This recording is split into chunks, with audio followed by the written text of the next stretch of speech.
नमस्कार मित्रों, मैं हूं उमंग श्रीवास्तव और आज मैं इस वीडियो में आपको एक बेहतरीन चीज़ समझाने जा रहा हूं कि आप लोगों को अपना फोकस कहां से शिफ्ट करना है अगर आपको लॉन्ग टर्म में अमीर बनना है स्टॉक मार्केट से। तो आप लोग इस चीज़ को समझिए। तो देखिए आजकल प्रॉब्लम क्या चल रही है।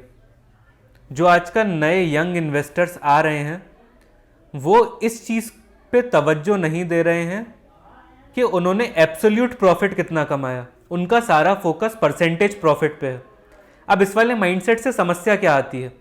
अभी आपने सपोज 1,000 रुपये इन्वेस्ट किए और वो 50% बढ़ गए, आपने जिस भी कंपनी में लगाए थे, तो आपके 1,500 रुपये हो गए। बट जब आपको 1 करोड़ इन्वेस्ट करने होंगे तब भी क्या आप उतनी ही कन्विक्शन से इन्वेस्ट कर पाएंगे जिस कन्विक्शन से आपने 1,000 रुपये ऐसे ही किसी स्टॉक में डाल दिए थे। यहां पे प्रॉब्लम आती है कि जब आप बड़े अमाउंट्स को इन्वेस्ट करते हैं तब आपका दिल घबराता है कि कहीं ये नीचे ना चला जाए, कंपनी बैंकरप्ट ना हो जाए, ऐसे ना हो जाए, वैसे ना हो जाए। तो तब आपके मन में संशय आना चालू होता है। और जैसा कि गीता में बोला गया है, संशय आत्मा विनश्यति। तो इस वजह से आपकी डिसीजन मेकिंग खराब हो जाती है। तो आपको फोकस इस चीज पे नहीं करना है कि आपने स्टॉक जो इसमें इन्वेस्ट किया वो परसेंटेज के टर्म्स में कितना बढ़ गया। आपको फोकस इस चीज पे करना है कि आपने एक्चुअल पैसा कितना बनाया, कितना पैसा कमाया आपने उस इन्वेस्टमेंट से।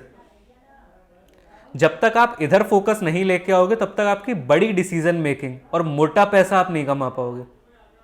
मोटा पैसा कमाने के लिए आपको एब्सोल्यूट प्रॉफिट पे फोकस करना है। तो देखो, किसी का अगर 1 लाख का पोर्टफोलियो है और उसने 50% उस पर रिटर्न कमाया तो उसके पैसे हो गए 1.5 लाख। और यहीं अगर उसने 1 करोड़ इन्वेस्ट किए होते और उस पर 20% रिटर्न कमाया होता, 20% तो खैर फीजिबल नहीं होता continuously over a long period of time, हम इधर 15% ले लेते हैं। लेट से 1 करोड़ पे किसी ने सुकूनमय तरीके से 15% रिटर्न कमाया, तो फर्स्ट केस में तो उसने 50,000 रुपये कमाए थे, इस इंसान ने कमाए 15 लाख रुपए। और अब जब आप इसे कंपेयर करने जाओगे तो जो भी आपको यूट्यूब पे स्टोरीज सुनाई जाती हैं कि मैंने इतने परसेंट कमा लिया, ऐसे कर लिया, वैसे कर लिया, तो वो सारी स्टोरीज आपको समझ में आएंगी कि उन स्टोरीज से आपका भला हो भी सकता है या नहीं हो सकता। इस तरह से आपको इन्वेस्टमेंट को सोचना है, अपने कॉर्पस को बढ़ाने में फोकस करना है। चवन्नी बटोरने में अपनी जिंदगी नहीं गुजार देनी है। एकदम हिंदी में सलाह है आपको। क्योंकि होता क्या है कि जनरली लोग अपने अर्निंग पोटेंशियल को नहीं बढ़ाते हैं और बहुत ज़्यादा इन्वेस्टमेंट में दिमाग मारना चालू कर देते हैं। इन्वेस्टमेंट आपको कब करना है? जब आप पे पैसे होंगे तभी तो इन्वेस्ट करोगे ना। भिखारी तो इन्वेस्ट कर नहीं सकते। जिसके शाम की रोटी के ही अते पते नहीं है वो क्या इन्वेस्टमेंट करेगा। इस तरह से आप लोगों को इस चीज़ को कंसीडर करके अपने दिमाग में समझना है कि पहले पैसे का आना बहुत ज़रूरी है। जब आपके पास पैसे का एक कैश फ्लो आ जाएगा, आप एक ठीक ठाक डिसेंट अमाउंट स्टॉक मार्केट में इन्वेस्ट कर सकते हैं। उस पॉइंट पे आपको ये चीज़ को करना है, तब आपको स्टॉक मार्केट में आना है। उससे पहले आप थोड़े बहुत छोटे मोटे गेम खेल के देख सकते हो अपनी अंडरस्टैंडिंग को ठीक करने के लिए, बट तब आपको गेम की बारीकी में नहीं जाना है। तब आपको मोटा मोटा समझना है कि गेम खेला कैसे जाता है, होता कैसे है। क्योंकि बाकी और क्रिएटर्स जो बात बता रहे हैं उनका मेन मोटिव ये है कि आप लोग चैनल पे आए हो तो अभी आप इन्वेस्टमेंट करो, अभी ये वीडियो देखो। वो आपसे कभी नहीं कहेंगे कि जाके तुम पहले पैसा कमाने पे फोकस करो। ये 2,000 रुपये पर मंथ की SIP से तुम करोड़पति नहीं बन जाओगे। नहीं तो आप उनकी वीडियो क्यों देखोगे? जब तक वो आपको एक लुभावनी कहानी नहीं सुनाएंगे तब तक उनकी वीडियो देखने का मतलब नहीं है ना। इस तरह से आपको इस डिसीजन मेकिंग को अप्रोच करना है। पहले अपनी वैल्यू बढ़ाइए और अर्निंग पोटेंशियल से पैसा कमाइए। जब पैसा आपके पास आने लगेगा तब तो आप पोर्टफोलियो मैनेजमेंट सर्विसेज को भी यूज कर सकते हो। कितना उसमें आपको मिनिमम 25 लाख रुपए ही तो डालना होता है, तो बाकी कोई और आपके लिए इन्वेस्टमेंट करेगा।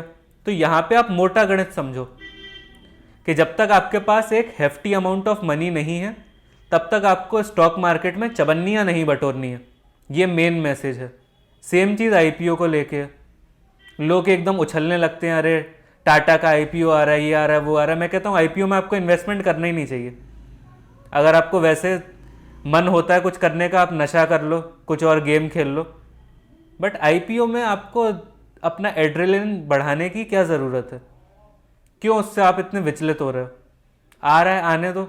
ऐसा तो है नहीं कि आपने उसमें एक लॉट बुक किया है तो वो ज़रूरी है आपको मिल जाएगा। अब एक लॉट के अगर 50 दावेदार हैं और आपकी 1/50 प्रोबेबिलिटी है उस लॉट को मिलने की, तो 0.02% हो गया इस चीज़ का चांस कि आपको वो मिलेगा। तो इस चीज़ पे आपको अपनी मेंटल पीस को क्यों ख़राब करना है? डाल दिया आपने, मिल गया तो अच्छा, नहीं मिला तो अच्छा। ऐसा तो है नहीं कि 15,000 के वो आपके 30,000 हो जाते, उससे आपकी ज़िंदगी में बहुत कुछ फ़र्क पड़ जाता। 15-20 हज़ार तो बहुत छोटी सी चीज़ होती है, इतनी कोई बड़ी रकम नहीं है जिसके पीछे आप लोग अपने मेंटल पीस को सेक्रीफाइस करो। इस तरह से आप डिसीजन मेकिंग को अप्रोच करो तो देखो आपके पास पैसा भी आएगा, और पैसा आने के साथ साथ आप जीवन में प्रफुल्लित होंगे, सुकून आएगा आपके पास। तो बताइए वीडियो आपको कैसी लगी? अगर आपको वीडियो अच्छी लगी तो इसे लाइक करिए, नीचे कमेंट करके अपने सुझाव दीजिए कि आप इस चीज़ को कैसे समझते हैं, सोचते हैं। अगर अभी तक आपने चैनल को सब्सक्राइब नहीं किया तो इसे सब्सक्राइब कर लीजिए और इस वीडियो को आगे शेयर करिए। इस तरह की चीज़ों को आप प्रमोट करेंगे, जब इन सब चीज़ों की मशहूरी होगी तब अपने आप ही देश का इंटेलेक्ट बढ़ेगा और लोगों की डिसीजन मेकिंग बेहतर हो पाएगी। मिलते हैं नेक्स्ट वीडियो में। Thank you very much.